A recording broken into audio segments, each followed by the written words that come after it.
चलिए next point है attachment, adjudication and confiscation. Attachment के अंदर क्या होता है कि जो अथॉरिटीज़ हैं वो आपको प्रोहिबिट कर सकती हैं कोई भी प्रॉपर्टी को अपनी ट्रांसफ़र करने से, उसको कन्वर्ट करने से, उसको डिस्पोज करने से या किसी भी टाइप की मूवमेंट से इसको रोक सकते हैं। तो किसकी बात हो रही है? तो प्रोहिबिट करेंगे आपको किस किस चीज़ों के लिए? प्रोहिबिशन फॉर, आप ट्रांसफ़र नहीं कर पाओगे if your property is attached, आप उसको कन्वर्ट नहीं कर पाओगे, यानी कि आप कैश को ज्वेलरी में कन्वर्ट नहीं कर पाओगे और वाइस वर्सा, और डिस्पोज नहीं कर पाओगे आप उसको किसी भी वे में, और उसका मूवमेंट नहीं कर पाओगे। You will be held accountable. So basically आप डिस्पोज करने से आप किसको कैसे रोक सकते हो? हाँ, ट्रांसफ़र पे बैन लगा सकते हो, कन्वर्जन को आप ट्रैक कर सकते हो, आप उसकी मूवमेंट को ट्रैक कर सकते हो, बट अगर वो डिस्पोज कर दे, फॉर एग्जांपल उसके पास कैश है और वो उसको जला दे, बट नहीं, they take entire account of his property. And अगर कुछ भी उसमें से अगर उसको प्रॉब्लम होती है, अगर वो डिस्पोज करता है उसको या कुछ भी करता है, तो he will be held accountable for the entire amount. ये उसके ऊपर एक वो लग जाता है। ये कितने टाइम के लिए होता है? ये प्रोविजनल अटैचमेंट बोलते हैं इसको। And provisional attachment happens before और during the course of transactions proceedings of the court. तो इस दौरान ये किसी भी टाइप की एक्टिविटी, वो अगर किसी की प्रॉपर्टी अटैच हुई है तो किसी भी प्रकार की इनमें से कोई भी एक्टिविटी वो अंडरटेक नहीं कर पाएगा, ताकि प्रोसीडिंग के ख़त्म होने तक वो प्रॉपर्टी एज इट इज़ रहे, ताकि उसके ऊपर जितना भी उनको एविडेंस गैदर करना है, जितनी भी उसके ऊपर उनको प्रोसीडिंग्स करनी है, वो एक नॉर्मल मैनर में वो कर सकें। Let me explain this in more detail. अगर थोड़ा डिटेल में जाएँ तो क्या होता है, तीन चीज़ें हैं हमारे पास। एक तो है attachment, then comes adjudication, and उसके बाद आता है लास्ट में कॉन्फिस्केशन।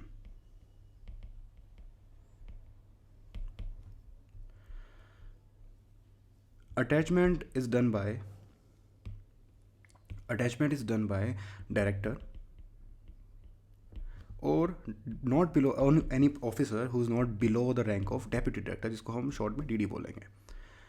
अब यहाँ पे क्या होता है कि किसी भी अगर इंसान पे दे हैव डाउट और they are investigating someone, investigating officer बोलते हैं उसको, अगर वो किसी के भी इन्वेस्टिगेशन चल रही है, and during that investigation he gathers some material information,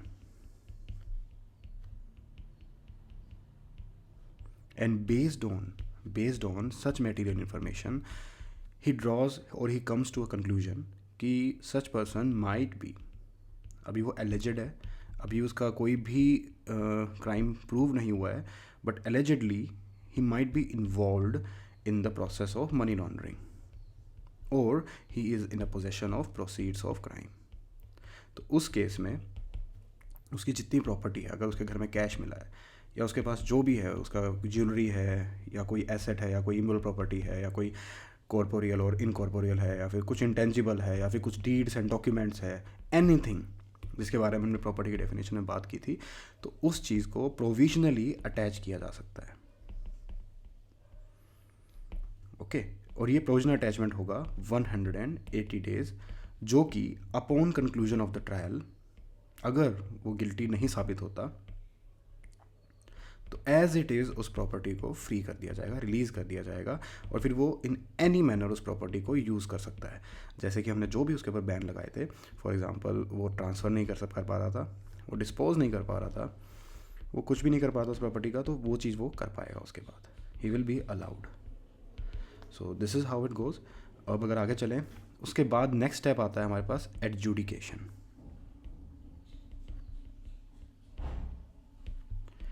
adjudication के अंदर क्या होता है कि अब कंप्लेंट जाती है, डायरेक्टर है सेक्शन 5 के अंडर कंप्लेंट करेगा एडजुडिकेटिंग अथॉरिटी को, जो इस केस की सुनवाई करती है। ठीक है, उसके पास कंप्लेंट जाती है बाय द डायरेक्टर, या फिर under section number 17 sub section number 4 और section number 18 sub section number 10। ये दोनों सेक्शंस हैं सर्च एंड सीजर के। सो अगर किसी के घर में या किसी के प्रेमिसेस पे सर्च या फिर कंडक्ट हुआ है एंड उसकी कुछ प्रॉपर्टीज सीज हुई हैं, तो उस चीज़ के बेसिस पे एडजुडिकेटिंग अथॉरिटी को एप्लीकेशन की जा सकती है, एंड उसके बाद एडजुडिकेशन उसका स्टार्ट होता है। तो किसी भी इंसान ने अगर कोई ऑफेंस कमिट किया है और वो पोजेशन में है प्रोसीड्स ऑफ क्राइम के, यानी कि कोई भी ऑफेंस किया है उसने या प्रोसीड्स ऑफ क्राइम के पोजेशन में है, तो उसको नॉट लेस देन 30 डेज़ का नोटिस सर्व किया जाएगा, calling him to require some requisite information. उसको हम थोड़ा आगे चैप्टर में स्टडी करते हुए डिटेल में देखेंगे। कुछ रेक्विजिट इन्फॉर्मेशंस हैं जो इस एक्ट में दी हुई हैं, उन इन्फॉर्मेशन उससे मांगी जाएगी। Based on that adjudicating authority will decide कि वेदर कन्विंस होना है एडजुडिकेटिंग अथॉरिटी को कि he is not involve in money laundering process. Okay, अब इसके अंदर क्या होता है कि जब इसके पास वो केस गया, फॉर एग्जांपल डायरेक्टर ने एप्लीकेशन की एडजुडिकेटिंग अथॉरिटी को, उससे पहले डायरेक्टर प्रोविजनल अटैचमेंट कर चुका था, डायरेक्टर अपनी प्रोविजनल अटैचमेंट कर चुका था। तो उस केस में एडजुडिकेटिंग अथॉरिटी के पास पावर है कि वो उस चीज़ को कंफर्म कर सकती है, confirm the provisional attachment done by the director. वो उस प्रॉपर्टी को रिटेन कर सकती है या फिर वो उस प्रॉपर्टी को सीज भी कर सकती है और फ्रीज़ भी कर सकती है। फ्रीज़ बेसिकली अकाउंट्स फ्रीज़ होते हैं, आपके डीमैट अकाउंट फ्रीज़ हो सकता है, आपका बैंक अकाउंट फ्रीज हो सकता है, और जो भी इंटरमीडियरीज से और जो भी रिपोर्टिंग एंटिटीज से आपके कुछ भी अकाउंट्स हैं उनको टोटली वहीं की वहीं फ्रीज़ कर दिया जाएगा। आप ना कुछ उसमें से रिसीव भी नहीं कर पाएंगे और ना कुछ किसी को आप ट्रांसफ़र कर पाएंगे। So this is what adjudicating authority do.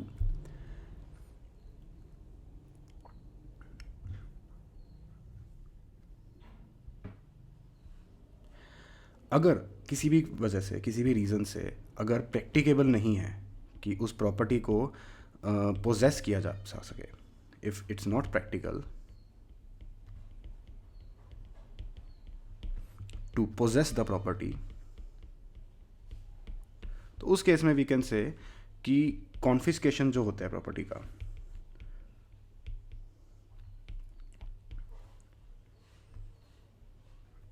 वो सेम माना जाएगा, सेम इफेक्ट होगा उस चीज़ का इस चीज़ के ऊपर जो कॉन्फिस्केशन के केस में होता है। अब अगर हम बात करें कॉन्फिस्केशन, तो कॉन्फिस्केशन इसका थर्ड स्टेप है। ये होता है एडजुडिकेशन के बाद। हमने सेक्शन 5 से शुरू किया जो कि था प्रोविजनल अटैचमेंट का, and then we moved to section number 8 जो कि था एडजुडिकेशन का। अगर हम एक वर्क फ्लो में देखें तो प्रोविजनल अटैचमेंट के बाद डायरेक्टर ने एडजुडिकेटिंग अथॉरिटी से उसको कंफर्म कराया। एडजुडिकेशन अथॉरिटी ने जब अपना ऑर्डर पास किया, उसके बेसिस पे कॉन्फिस्केशन होता है प्रॉपर्टी का, कॉन्फिस्केशन टेक्स प्लेस। अब कॉन्फिस्केशन के लिए क्या होगा कि अगर कोई कॉन्फिस्केशन हुआ है तो उस केस के अंदर वो जो प्रॉपर्टी है जिसको कॉन्फिस्केट किया गया है, उसके जितने भी राइट्स हैं, जितना भी टाइटल है, वो एब्सोल्युटली सेंट्रल गवर्नमेंट के अंडर आएगी, फ्री ऑफ ऑल एनकम्ब्रेंसेस। यानी कि अगर उसके ऊपर कोई सिक्योरिटी क्रिएट की गई है या फिर कोई भी चार्ज क्रिएट किया गया उसके ऊपर, उन सब से फ्री होके, फ्री ऑफ ऑल एनकम्ब्रेंसेस, वो प्रॉपर्टी गवर्नमेंट के टाइटल में आ जाएगी। उसका टाइटल और उसका राइट गवर्नमेंट के पास होगा।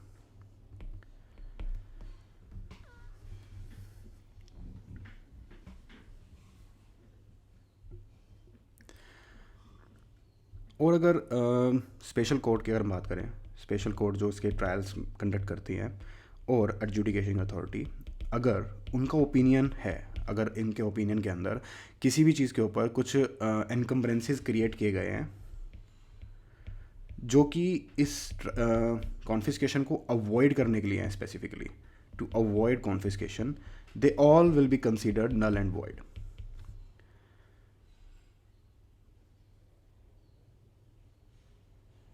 The property will be held by the government free of all encumbrances in that case also। अगर कोई लीज पे दिया हुआ है किसी को और वो देखा जाए कि किसी को ही लीज होल्ड इंटरेस्ट है किसी का उस चीज़ के ऊपर, और वो इन प्रोविजंस को एस्केप करने के लिए, वो सारे प्रोविजंस, वो सबको इन प्रोविजंस को एस्केप करने के लिए लगाया गया है मैकेनिज्म, तो उस केस में भी वो जो लीज होल्ड है या कोई भी एनकम्ब्रेंस है या कोई भी बर्डन है उस प्रॉपर्टी पर, अगर एनकम्ब्रेंसेस को मैं थोड़ा ईजी वर्ड में बोलूँ तो that might be stated as a burden on the property. अगर उस प्रॉपर्टी पे कोई भी बर्डन क्रिएट किया गया है इस लॉ को एस्केप करने के लिए, इस सेक्शन को एस्केप करने के लिए, तो उस केस में वो वॉइड माना जाएगा। और in that case also the property will be vested by the central government free from all encumbrances और such leasehold interest. Okay,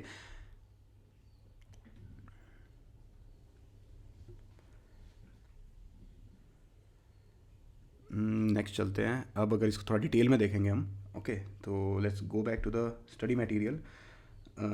adjudicating authority, attachment, attachment का सेक्शन नंबर 5। अब अगर इसमें देखते हैं दोबारा से, तो कोई भी डायरेक्टर या any person not below the rank of deputy director have reason to believe, reason to believe किस बेसिस पे?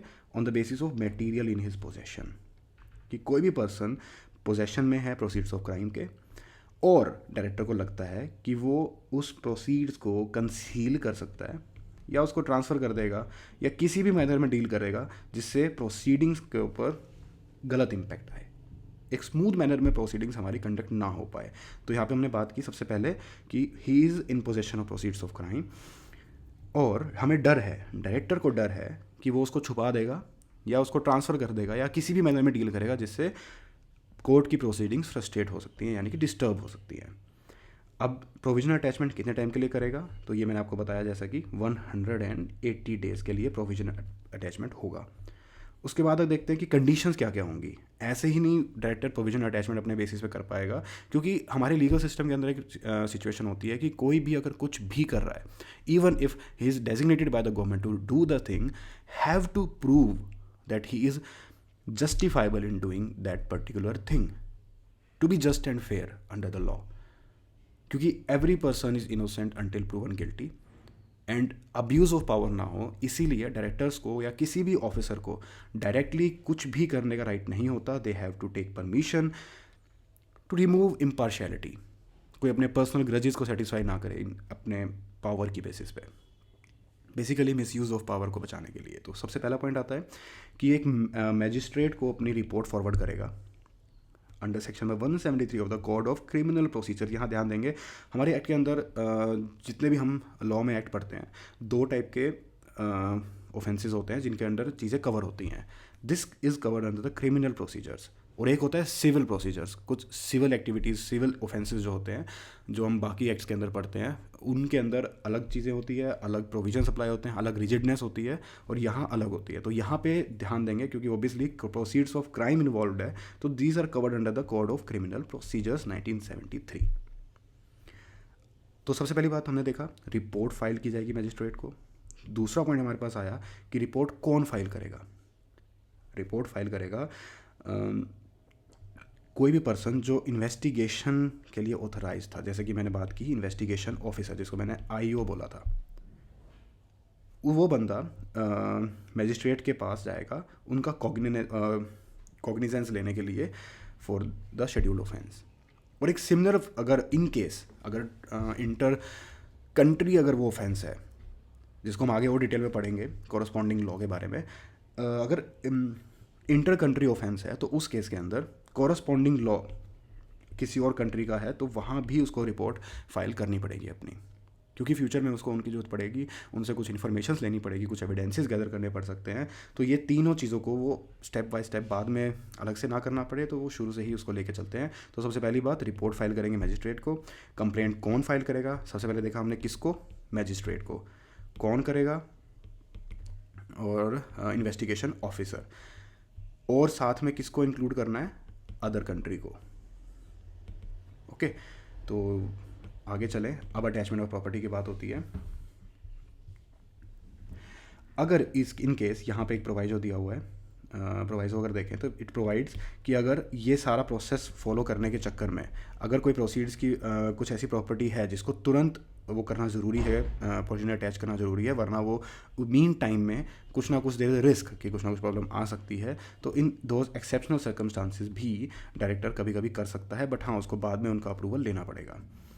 अब अगर बात करें तो competition of period of attachment, यहाँ पे देखें तो 180 डेज़ हमें वैसे नॉर्मली मिले हैं, प्लस अगर कोई कोर्ट ने स्टे लगाया है, ठीक है, ड्यूरिंग द प्रोसीडिंग्स कोई कोर्ट ने स्टे लगा दिया प्रोसीडिंग्स के ऊपर, तो उस स्टे के हटने के बाद अगर जिस दिन वो वैकेट होगा उसको बोलते हैं vacation of such stay of the order, 30 days के अंदर अंदर वो प्रोविजनल अटैचमेंट ख़त्म हो जाना चाहिए।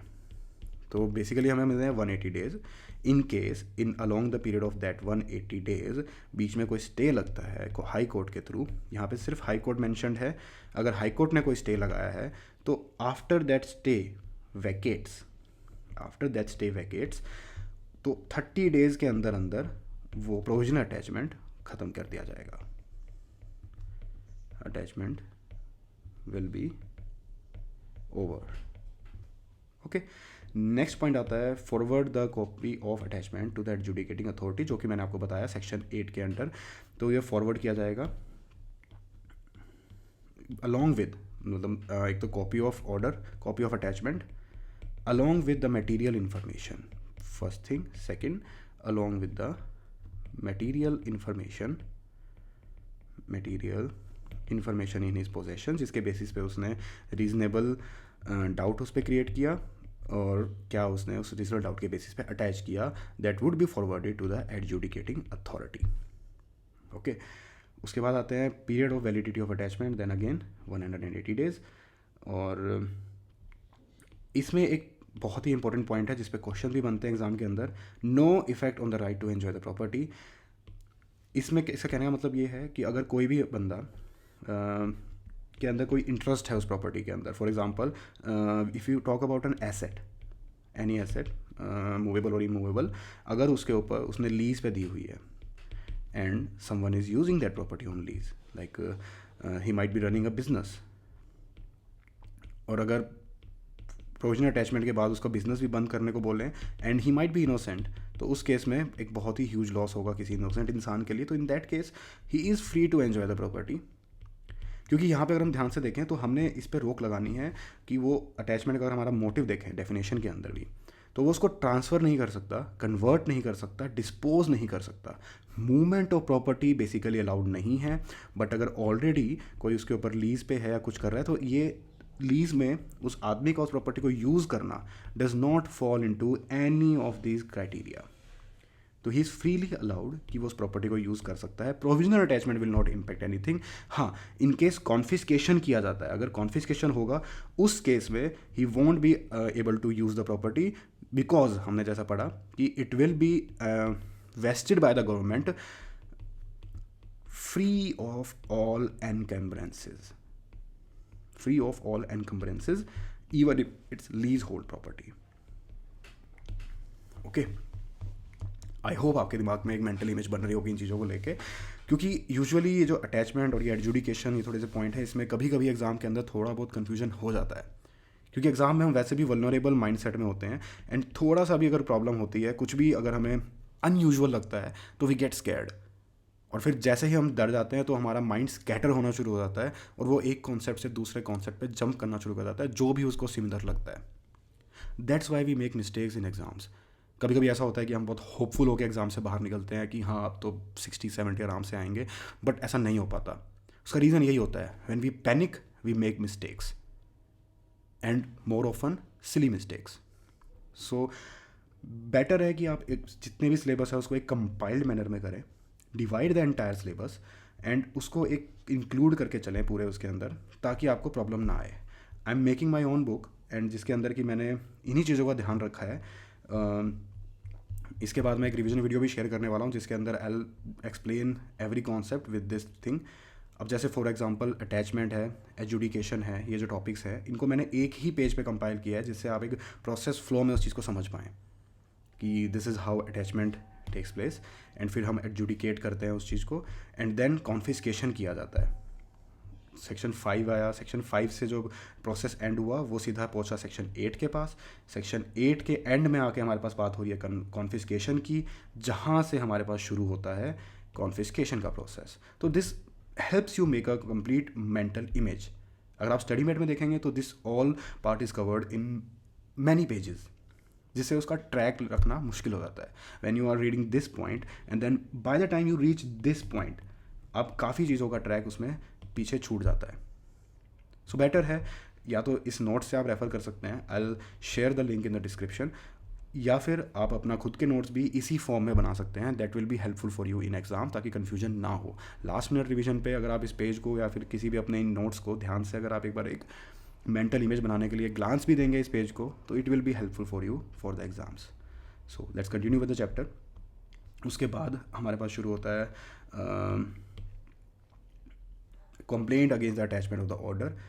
30 डेज ऑफ अटैचमेंट के अंदर अंदर एक कंप्लेंट फाइल की जा सकती है एडजुडिकेटिंग अथॉरिटी को अगेंस्ट द अटैचमेंट, अगर कोई बंदा उसको वो करना चाहता है, चैलेंज करना चाहता है, तो this can also be done. अब हम आते हैं एडजुडिकेशन के ऊपर। एडजुडिकेशन कब होता है? Upon serving a notice. Notice किस केस में? जैसे कि हमने बात की सेक्शन 5 के अंडर अटैचमेंट के बाद, या फिर 17 and 18 which is search and seizure के बाद, ठीक है। और ये अंडर सेक्शन 3 की डेफिनेशन में वो बंदा फॉल करता है, यानी कि he have committed an offence, जो कि हमने सेक्शन 3 में जिसके बारे में बात किया। लेट मी जस्ट अगेन सी, ये रहा सेक्शन 3 जिसके बारे में हमने बात की थी कि कोई बंदा attempts to include, knowingly assist, knowingly is a party और actually involve in the proceeds of crime. कैसे? कंसीलमेंट, पोजेशन, एक्विजिशन और यूज़ और projected it at untainted property, वो गिल्टी होगा ऑफेंस में। अगर इन चीज़ों में वो फॉल करता है तो सेक्शन 3 के अंदर वहाँ पे एडजुडिकेशन अथॉरिटी इसके अंदर अपना एक्शन ले सकती है। अब अगर देखें हाँ, जैसे कि मैंने बात की थी कि वो कुछ इन्फॉर्मेशन मांगेगा। क्या क्या इन्फॉर्मेशन उसके अंदर वो मांगेंगे? 30 डेज़ का नोटिस देके उसकी सोर्स ऑफ इनकम, कहाँ से उसके पास वो पैसा आया है, वो उसको एक्सप्लेन करना पड़ेगा विद प्रूफ।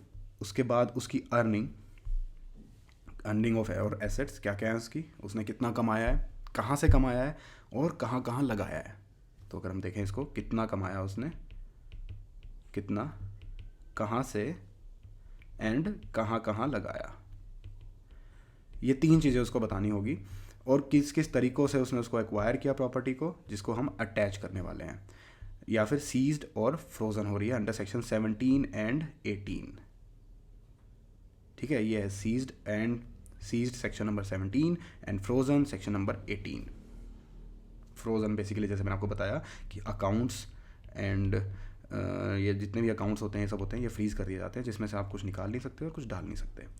इन सब चीज़ों के लिए एविडेंस जिस पर वो खुद रिलाई करता है, और कोई भी रेलिवेंट इन्फॉर्मेशन और पर्टिकुलर्स जिसकी रिक्वायरमेंट पड़े। To show cause why all or any of the properties should not be declared to be the properties involved in money laundering, उसको बताना पड़ेगा कि वो क्यों ऐसा उसको लगता है कि इन प्रॉपर्टीज़ को एडजुडिकेटिंग अथॉरिटी को कॉन्फिस्केट नहीं करना चाहिए।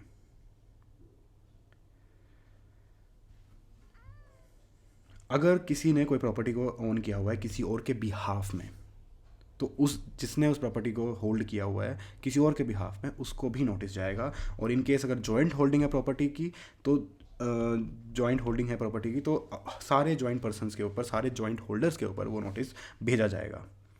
अब एडजुडिकेटिंग अथॉरिटी क्या ऑर्डर कर सकता है? सारा रिप्लाई को कंसिडर करने के बाद, जो उसने 30 डेज़ का नोटिस दिया था उसके बेसिस पे ये जो उसने इन्फॉर्मेशन हमें प्रोवाइड की, इस इन्फॉर्मेशन को कंसिडर करने के बाद और एग्रीव्ड पार्टी को सुनने के बाद और डायरेक्टर को सुनने के बाद, बेसिकली क्या है कि director is on war with the aggrieved party, he is making his case, he is trying to protect और get away from the case. तो दोनों की आर्ग्यूमेंट्स को सुनने के बाद, taking account of all the relevant information placed before him, this is like a reasonable thing to do, जो कि एक बट ऑब्वियस चीज़ है कि ये तो होना ही चाहिए कि अगर एडजुडिकेटिंग अथॉरिटी के अंदर अथॉरिटी ने सबसे पहले उसको 30 डेज़ का नोटिस दिया, जिसके बेसिस पे उसने ये 4 इन्फॉर्मेशन उससे मांगी, उसका सोर्स ऑफ इनकम, उसका अर्निंग्स, उसकी किस किस मीन से वो कमाया, किस किस एविडेंस पे वो रिलाई करता है, क्या क्या अदर रेलिवेंट इन्फॉर्मेशन वो दे सकता है, और क्यों उसकी प्रॉपर्टी को कॉन्फिस्केट नहीं करना चाहिए। Being an adjudicating authority in सब चीज़ों को वो कंसिडर करेगी। फिर डायरेक्टर उनको बताएगा कि किस किस रीज़न से उसकी प्रॉपर्टी को कॉन्फिस्केट या फिर उसको मनी लॉन्ड्रिंग की प्रॉपर्टी के अंदर माना जाएगा। वो अपने आर्ग्यूमेंट्स रखेगा, दोनों के आर्ग्यूमेंट के बेसिस पे, मटेरियल इन्फॉर्मेशन के बेसिस पे और उसके रिप्लाई के बेसिस पे एडजुडिकेटिंग अथॉरिटी इस कंक्लूजन पे आएगी कि क्या ऑर्डर उसको पास करना है। ठीक है, तो थोड़ा आगे बढ़ते हैं।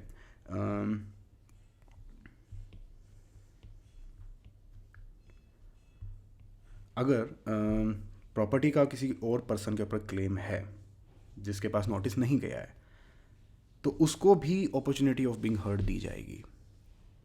ज़रूरी नहीं है जिसके प्रॉपर्टी जो ओन करता है वही इसको यूज़ कर रहा है।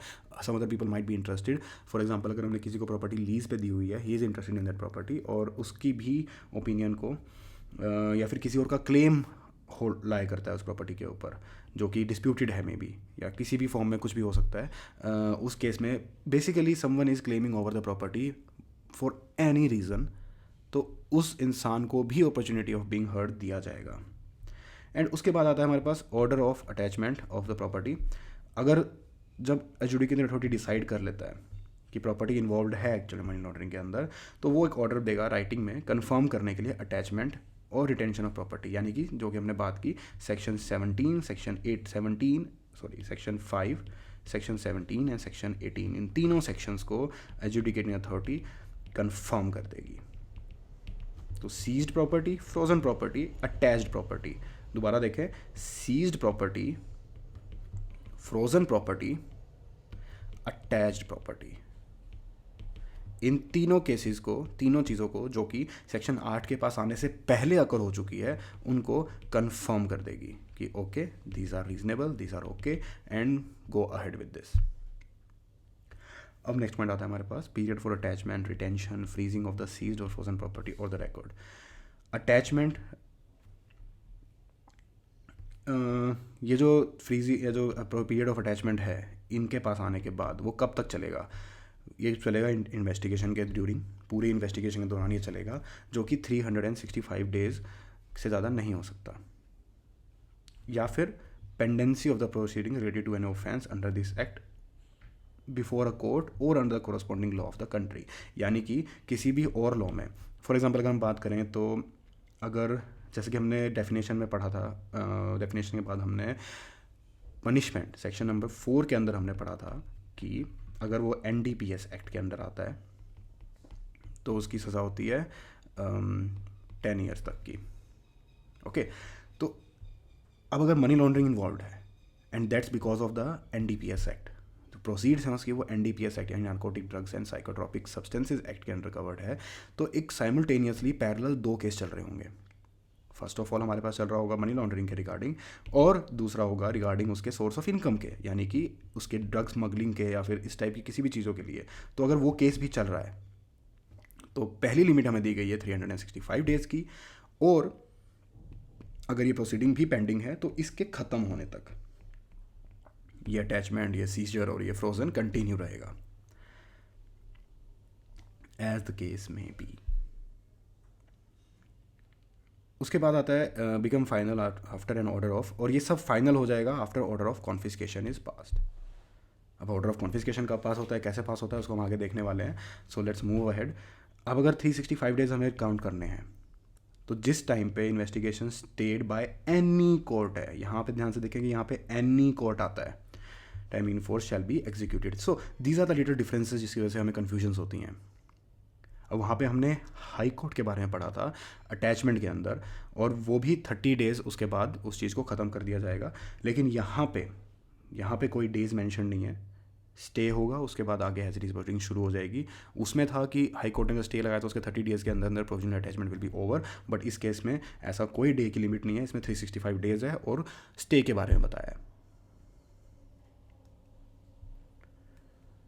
period of 365, the period during which the investigation stayed by the High Court under law for the time being in force shall be excluded। वो उस टाइम को बस एक्सक्लूड कर दिया जाएगा। फॉर एग्जांपल अगर 365 डेज़ के लिए हमने इसको किया है, 1 जनवरी को हमने इस चीज़ को प्रोसीडिंग्स शुरू हुई है, प्रॉपर्टी अटैच हो चुकी है, बट मार्च और अप्रैल में उस चीज़ को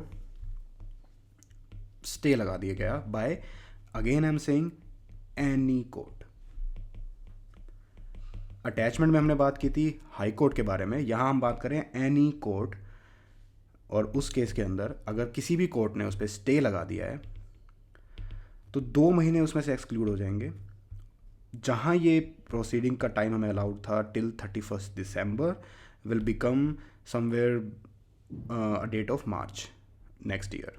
for example let's take this 2021, so March 2022 तक ये प्रोसीडिंग चल सकती है। वो अटैचमेंट, वो सीजर, वो फ्रीज होना, वो सब कंटिन्यू रहेगा।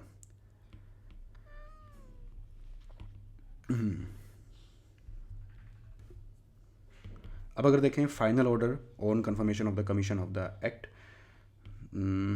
confirmation of the provisional order, sorry, where the provisional order of attachment made under section number 5 और confirmed section number 8, 5 में provisional attachment हुआ, section number 8 सब section 3 में वो confirm हुआ, जो कि हमने यहाँ ऊपर पढ़ा था। उसके बाद तो जो डायरेक्टर है ऑथराइज्ड है वो फोर्थ विद पोजेशन ले लेगा प्रॉपर्टी की। लेकिन जैसे कि हमने पढ़ा था थोड़ी देर पहले कि अगर वो इम्प्रैक्टिकेबल है पोजीशन लेना फ्रोजन प्रॉपर्टी का, तो उस केस के अंदर confiscation will have the same effect as the take possession taken of, जिसको कॉन्फिस्केशन को हम थोड़ा सा आगे पढ़ने वाले हैं। ये पॉइंट है जिसको हम पढ़ने वाले हैं अभी। एंड उससे पहले आता है final order on the confirmation of the commission of act. Final order क्या होगा? ऑन कंक्लूजन ऑफ ट्रायल ख़त्म होने के बाद अगर स्पेशल कोर्ट ये साबित करता है कि हाँ के सामने ये साबित होता है कि offence of money laundering commit हुआ है और जो प्रॉपर्टी इन्वॉल्व है वो मनी लॉन्ड्रिंग के अंदर है, और उस केस में स्टैंड्स कॉन्फिस्केटिंग। तो सी वी कैन, अगर यहाँ पे हम पैटर्न देखें तो अटैचमेंट से प्रोसेस शुरू होता है। जहाँ अटैचमेंट की चीज़ें ख़त्म होती हैं वहाँ से एडजुडिकेशन स्टार्ट होता है, और जहाँ एडजुडिकेशन ख़त्म होता है, ऑर्डर पास होता है, वहाँ से स्टार्ट होता है confiscation. So these are the interrelated things जिसको आपको ध्यान में रखना है अच्छे से। मैं इसकी रिवीजन वीडियो भी डालने वाला हूँ जिसमें आपको और डिटेल में एक अच्छे से माइंड मैप बन जाएगा और आप एग्ज़ाम में रेस्ट अश्योर होकर जा सकते हैं विद कॉन्फिडेंस।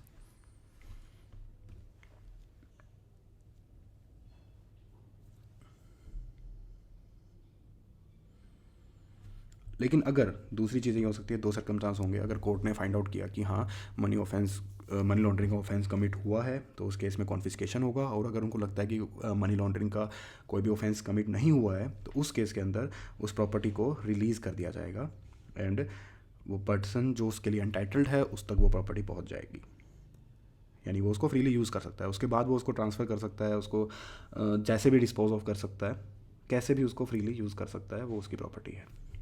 उसके बाद आते हैं अगर ट्रायल कंडक्ट हो ही नहीं सकती, या तो उसकी डेथ की वजह से, या फिर वो प्रोक्लेम्ड ऑफेंडर डिक्लेयर किया जा सकता है, और any other reason having commence but could not be concluded, तो उस केस में क्या होगा? अगर वो ट्रायल कंक्लूड हो ही नहीं पाई, ये कुछ इंस्टेंसेस वाले केस दिए हैं कि ही becomes a declare proclaimed offender, या फिर उसकी डेथ हो जाती है, तो उस केस के अंदर स्पेशल कोर्ट डायरेक्टर की एप्लीकेशन के बेसिस पे तो कॉन्फिस्केशन और रिलीज के जो भी अप्रोप्रिएट ऑर्डर बनते हैं वो पास करेगा after giving regard to the material before it. उसके मटेरियल जो उसके पास है उसके बेसिस पे वो ऑर्डर पास कर देगा जो भी उसके अंदर बनता है, क्लेमिंग द डेट।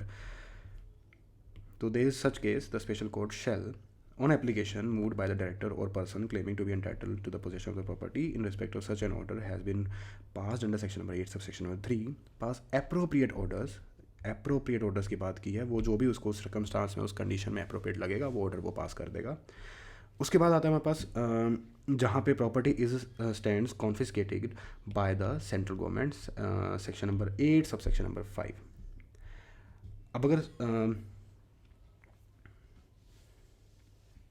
यहाँ पे बात करें तो special court may also direct the central government to restore such confiscated property or part thereof of a claimant with the legitimate interest in the property। अगर किसी का प्रॉपर्टी के अंदर लेजिटिमेट इंटरेस्ट है तो स्पेशल कोर्ट सेंट्रल गवर्नमेंट को ये direction दे सकता है कि वो उस क्लेमेंट की, उस लेजिटिमेट इंटरेस्ट वाले बंदे को प्रॉपर्टी रिस्टोर की जाए जो कॉन्फिस्केट की गई है, who may have suffered a quantifiable loss as a result of the offense of money laundering।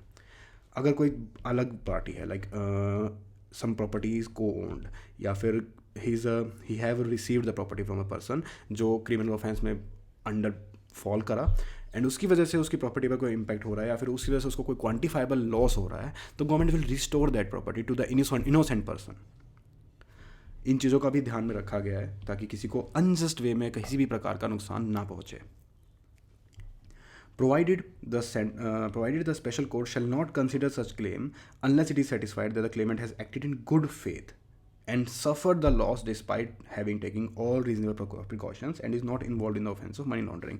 यहाँ पे अगर हम डेफिनेशन को थोड़ा सा रिलेट करें तो नोइंग वाला पार्ट आ जाता है. इफ़ उसने वो बंदा ड्यू डिलीजेंस उसने लगाई अपनी और वो उस चीज़ में इन्वॉल्व नहीं था, he was not aware and उसने सारी प्रिकॉशंस ली थी और he was acting in a good faith and उसको उसकी वजह से लॉस हुआ है. तो यहाँ पे अगर वो पार्टी का मतलब हम कहेंगे कि he was unknowingly party. Definition को रीड करें सेक्शन 3 को, तो ही वॉज, अगर इस टाइप का कोई क्वेश्चन आता है तो उसमें आप डेफिनेशन को भी कोट कर सकते हैं कि as per the section 3, if a party knowingly becomes a party और knowingly assist and there is a person जिसको उसके बारे में अवेयरनेस नहीं थी, तो उस डेफिनेशन को इस पॉइंट से रिलेट करके एक बेटर प्रेजेंटेशन वाले मैनर में क्वेश्चन को आंसर किया जा सकता है. तो इन दैट केस अगर रीजनल प्रिकॉशंस लिए थे तो उसको प्रॉपर्टी रिस्टोर कर दी जाएगी और उसको एक लॉस हुआ है तो. Provided further that special court, if it thinks fit, consider the claim of the claimant for the purpose of restoration of such properties during the trial of the case in such manner as may be prescribed. Next point आता है हमारे पास vesting in the property in the central government, जो कि हमने detail में थोड़ा बहुत इसको बात किया था हमने कि जितनी भी प्रॉपर्टी अगर आफ्टर दीज प्रोसीडिंग्स और इसके बाद कॉन्फिस्केट की जाएगी सेंट्रल गवर्नमेंट से, that will be free of all एनकम्बरेंसेज.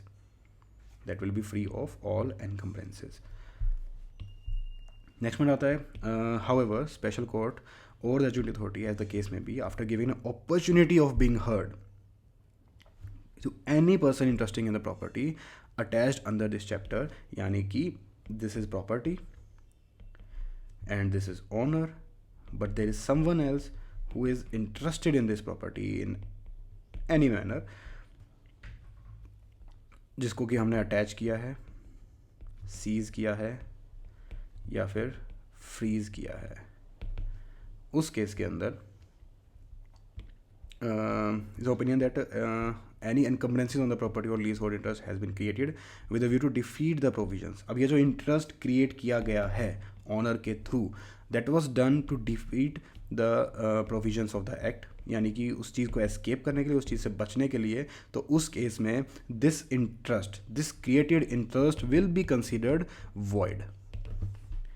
And despite this interest, central government will vest the interest in the property free of all encumbrances. I repeat, अगर कोई property है जिसमें जो ओनर के अलावा किसी और का इंटरेस्ट है, जो इंटरेस्ट क्रिएट किया गया है to defeat the provisions of the act, उस केस में भी इस चीज़ को वॉइड माना जाएगा and property will vest in the government free of all एनकम्बरेंसेस.